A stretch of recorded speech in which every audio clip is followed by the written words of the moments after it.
అందరికీ నమస్కారం. సిరి ఎంటర్టైన్మెంట్ ఛానల్కి స్వాగతం. సంపూర్ణ కార్తీక పురాణం 29వ అధ్యాయం అంబరీషుడు దూర్వాసుని పూజించుట. ద్వాదశి పారాయణము.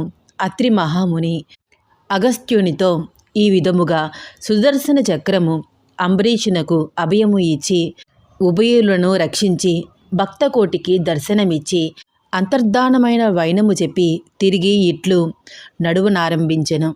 ఆ తర్వాత అంబరీషుడు దూర్వాసుని పాదములపై పడి దండ ప్రణామములను ఆచరించి పాదములను కడిగి ఆ కడిగిన నీళ్లను తన శిరస్సుపై చల్లుకుని, ఓ మునిశ్రేష్ఠ, నేను సంసార మార్గమందున్న యొక్క సామాన్య గృహస్థుడును. నా శక్తి కొలది నేను శ్రీమన్నారాయణుడిని సేవింతును. ద్వాదశి వ్రతము చేసుకొనుచు ప్రజలకు ఎట్టి కీడు రాకుండా ధర్మవర్తుడునై రాజ్యపాలన చేయుచున్నాను. నా వలన మీకు సంభవించిన కష్టమునకు నన్ను మన్నించండి. మీ ఎడల నాకు అమితమైన అనురాగము ఉండుట చేతనే తమకు ఆతిథ్యమివ్వవలనని ఆహ్వానించి తిని కాన, నా ఆతిథ్యమును స్వీకరించి నన్నును నా వంశమును పావనము చేసి కృతార్థుణ్ణి చెయ్యుడు. మీరు దయార్థ హృదయులు. ప్రథమ కోపముతో నన్ను శపించినను మరలా నా గృహమునకు విచ్చేసితిరి. నేను ధన్యుడిని అయితిని. మీ రాక వలన శ్రీ మహావిష్ణువు యొక్క సుదర్శనము చూచు భాగ్యము నాకు కలిగినది. అందులకు నేను మీ ఉపకారమును మరవలేకున్నాను.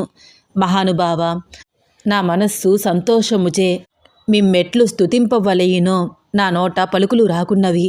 నా కండ్ల వెంట వచ్చు ఆనంద బాష్పాలతో తమ పాదాలు కడుగుచున్నాను. తమకు ఎంత సేవ చేసినను ఇంకను రుణము 10 ఇంతలు ఉండును. కాన ఓ పుణ్యపురుష, నాకు మరలా నరజన్మ రాకుండా ఉండేటట్లును సదా మీ బోటి మునిశ్రేష్ఠుల యందును ఆ శ్రీమన్నారాయణుడి యందును మనస్సు లగ్నమయ్యేటట్లు నన్ను ఆశీర్వదించుడు అని ప్రార్థించి సహపంక్తి భోజనమునకు దయచేయుమని ఆహ్వానించెను. ఈ విధముగా తన పాదములపై పడి ప్రార్థించుచున్న అంబరీషుడిని ఆశీర్వదించి, రాజా, ఎవరు ఎదుటివారి బాధను నివారణ గావించి ప్రాణములు కాపాడుదురో, ఎవరు శత్రువులకైనను శక్తి కొలది ఉపకారము చేయుదురో అట్టివారు తండ్రితో సమానమని ధర్మశాస్త్రములు తెలియజేయుచున్నాయి. నీవు నాకిష్టుడవు, తండ్రితో సమానమైన వాడివు. నేను నీకు నమస్కరించినచో నాకంటే చిన్నవాడువు అగుట వలన నీకు ఆయుక్షీణము కలుగును. అందుచేతనే నీకు నమస్కరించుటలేదు. నీ స్వల్ప కోరికను నేను తప్పక నెరవేర్చెదను. పవిత్ర ఏకాదశి వ్రత నిష్ఠాగరిష్ఠుడు వగు నీ మనస్తాపమునకు కారణమైనందుకు వెంటనే నేను తగిన ప్రాయశ్చిత్తము అనుభవించి తిని, నాకు సంభవించిన విపత్తును తొలగించుటకై నీవే దిక్కైతివి. నీతో భోజనము చెయ్యుట నా భాగ్యముగాక మరొకటి అగునా అని దూర్వాస మహాముని పలికి అంబరీషుని అభిష్టము ప్రకారము పంచభక్ష పర్వణాలతో సంతృప్తిగా విందు ఆరగించి అతని భక్తిని దయార్థ హృదయముని ఎంతగానో ప్రశంసించి అంబరీషుణ్ణి దీవించి సెలవు పొంది తన ఆశ్రయముకు వెళ్ళెను. ఈ వృత్తాంతమంతయు కార్తీక శుద్ధ ద్వాదశి దినంబున జరిగినది. ఓ అగస్త్య మహాముని, ద్వాదశి వ్రత ప్రభావము ఎంతటి మహత్యము గలదో గ్రహించితివి గదా. ఈ దినమున విష్ణుమూర్తి క్షీరసాగరం బందున్న శేషశయ్యపై నుంచి లేచి ప్రసన్న మనస్కుడై ఉండును. కావున ఈ కార్తీక మాసము చేసిన పుణ్యము ఇతర దినములలో పంచదానములతో చేసినంత ఫలము పొందును.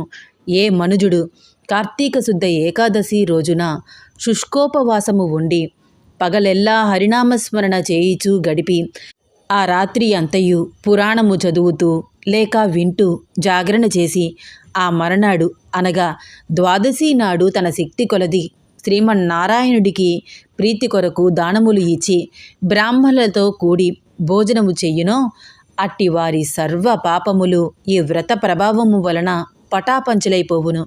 ద్వాదశి దినము శ్రీమన్నారాయణునకు ప్రీతికరమైన దినము కనుక ఆనాడు ద్వాదశి గడియలు తక్కువగా యున్నను ఆ గడియలు దాటకుండానే భుజింపవలయును.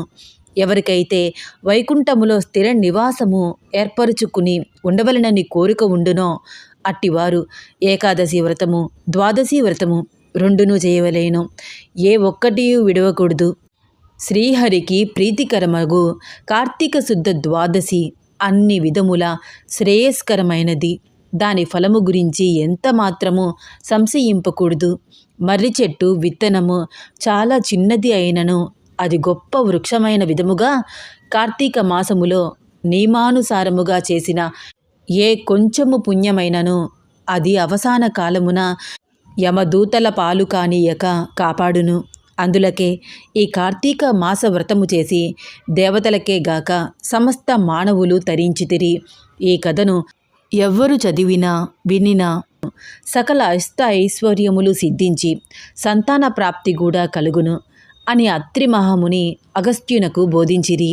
సంపూర్ణ కార్తీక పురాణం 29వ రోజు పారాయణం సమాప్తం. ఓం నమో దామోదరాయ నమః. ఓం నమః శివాయ. ధన్యవాదాలు.